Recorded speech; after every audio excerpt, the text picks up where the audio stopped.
Why, hello there, dear ones. Welcome to our reading this week. I trust this message finds you well in whatever fashion and grace it presents itself to you in. We are moving through the darker phases of the moon, the Basalmic phase, before we get to that new moon coming up soon in 48 hours.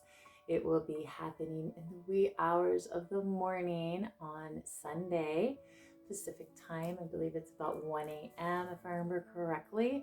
So depending on when you watch this video, we will be upcoming into it, or we may already be there.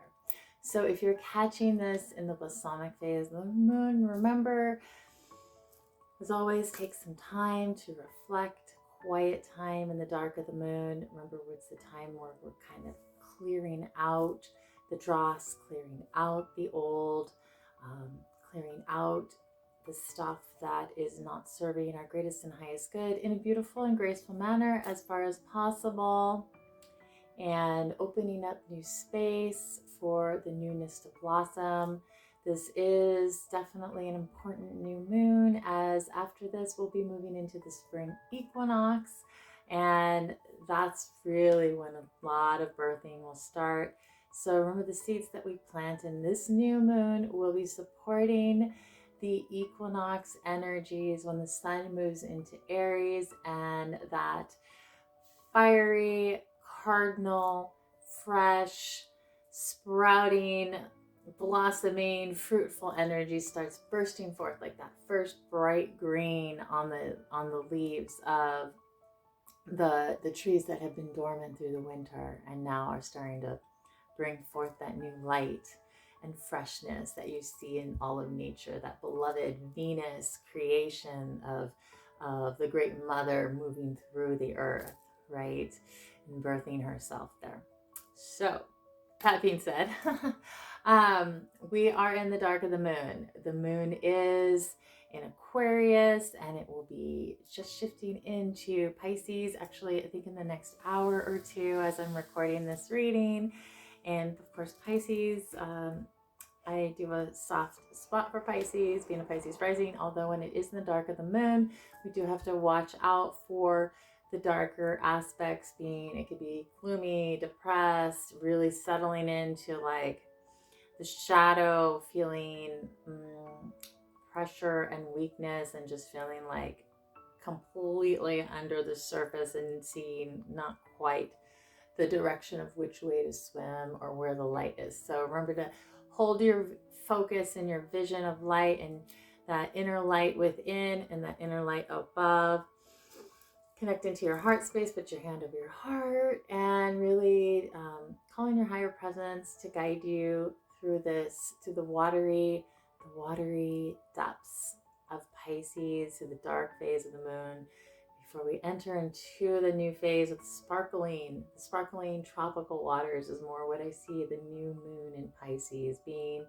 And it will be in Pisces for a short time once it's new, and then it will shift into Aries shortly after that. It'll stay, I think, in Pisces for like half a day, and then shifts into Aries. So a little bit of new moon in Pisces, and then we're moving straight into moon in Aries. So that'll be interesting. All right, lovely ones. Here we go. I am pulling from a different deck. I haven't done this one in a while. Tarot of Dreams. First card that came up is the Strength card.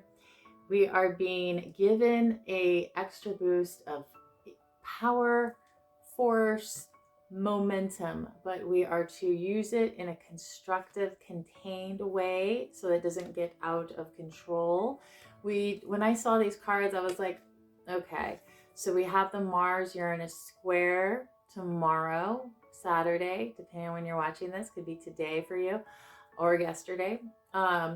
So when I saw this, it's like, okay, let's pull that back, know that we have that energy, that force, that empowerment, but contain it in a healthy, just, clear way, and knowing how to project it forward in a manner that is beneficial in our lives and in all of life and creation, rather than haphazardly.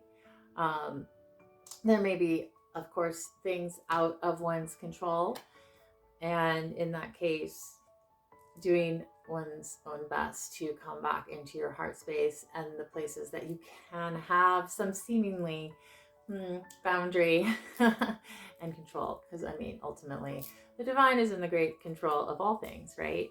So,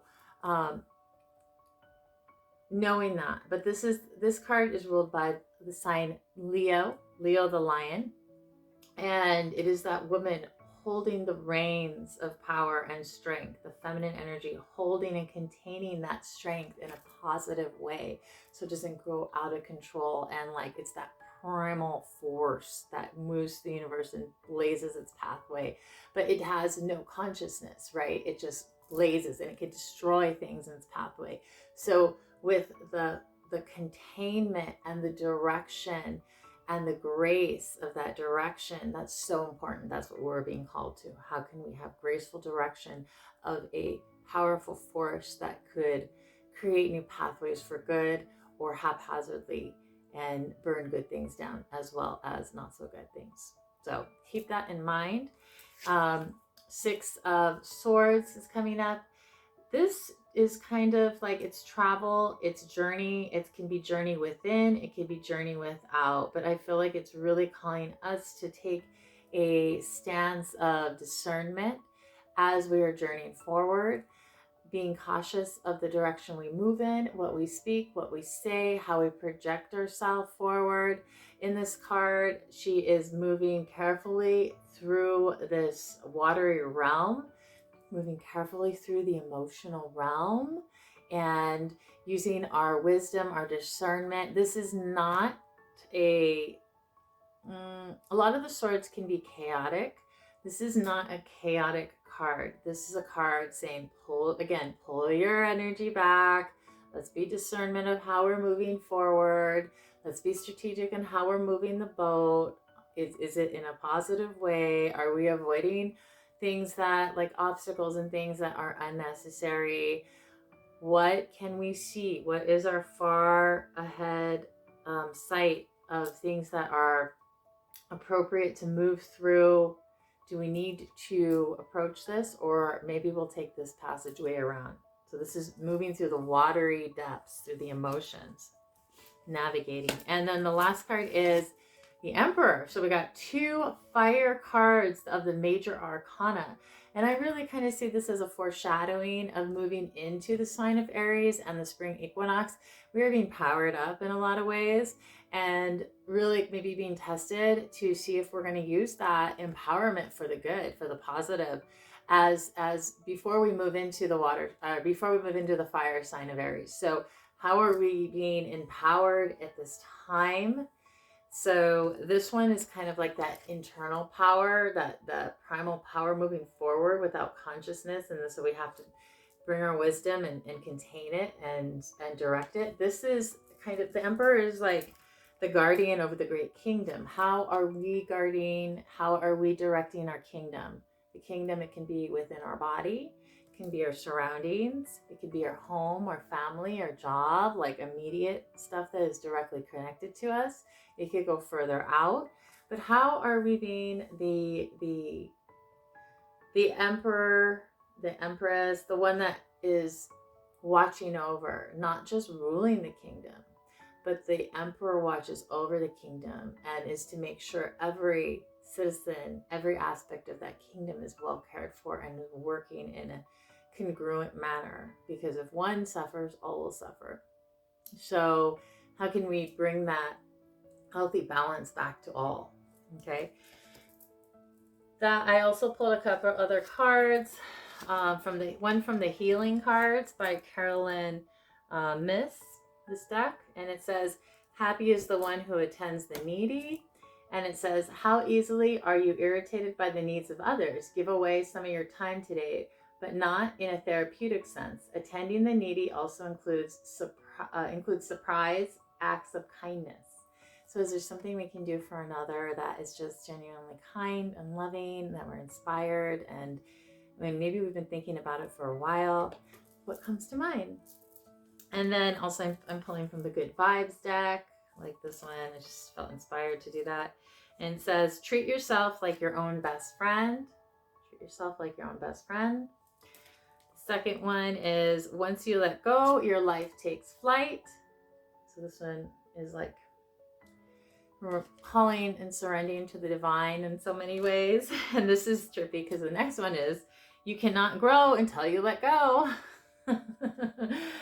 It follows that one, right? And then the last one is, connect to the earth. She is your mother. So even though you take flight and you let go, you know that you're grounded and connected to Mother Gaia, Mama Gaia, and she supports you. And that strength and that containment of that primal power is supplying us with our energy and our life force, and we are containing it, like similar in the body, we are containing that life force. So how can we be graceful and beautiful and healthy in those ways with that life force that we've been gifted with?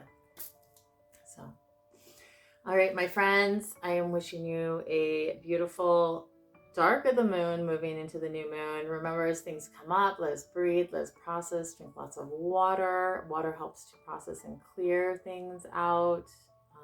Also healthy drinks, healthy food, all the things that are good and that your body really wants. I'm sending you so many blessings, so much love. If you'd like to book a reading, those readings are available over Zoom, and I'm really looking forward to connecting with you. Sending you so much love and beautiful blessings ahead.